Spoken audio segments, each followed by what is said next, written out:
For a while now, the words social and emotional learning have been very politically charged.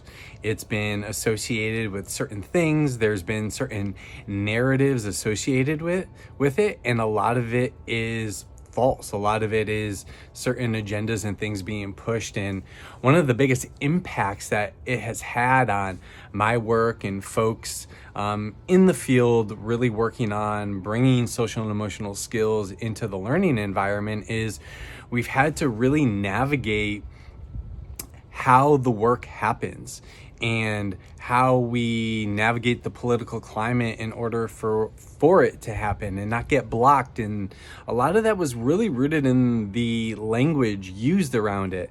There are districts and states and folks out there who, if they see those words, automatically will shut it down. They will not engage in it. They will not want to be involved in it because of all the things that exist around what certain sides politically say when you speak about social and emotional learning. And so it's been hard. It's been really, really tough to navigate. And a lot of people that I work alongside, we've had conversations around, well, when do you use those words? When do you really educate and lean into social and emotional learning to create understanding, to really start to ground ourselves in what are we talking about when we talk social and emotional skills? And then where do you need to shift? Where do you need to be able to position it in a certain way so you don't actually block the work from happening? And one of the things that I've learned, and this is just by being in experiences, collaborating and working with people, when you start to really foundationally get to the bottom of what does social and emotional learning mean, when we talk SEL, what are we actually talking about? Everyone is on board. It doesn't matter beliefs, values, where you fall politically. When we talk about social and emotional skills at the core, everyone wants that for themselves, for their students, for their staff, for their culture. Just it's important skills to have when we talk about social and emotional skills. If we were to actually talk about it and go to the core collectively together, we would say that we want all citizens and all people who are interacting in the world to have social and emotional skills.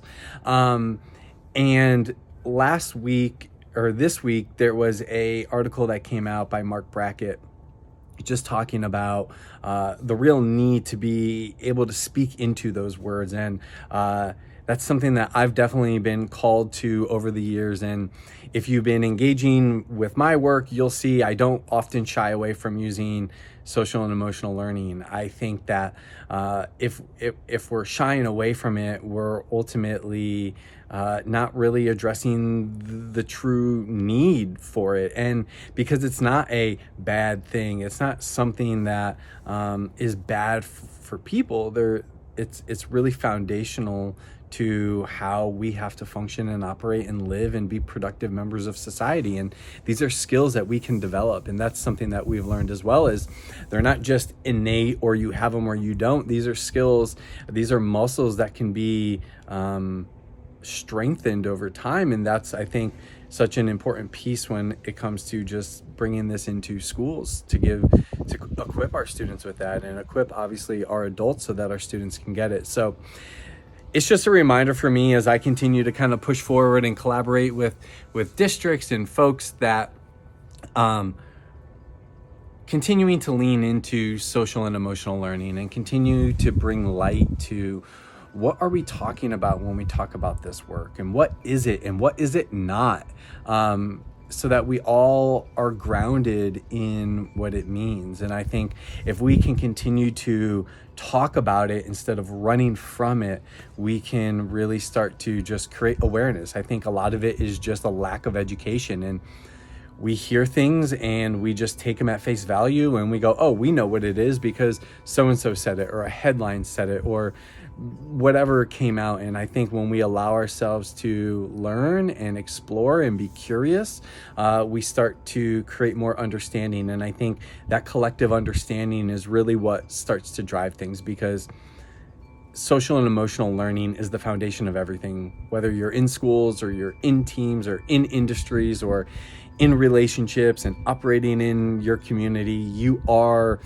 using social and emotional skills every single day in every single thing that you do.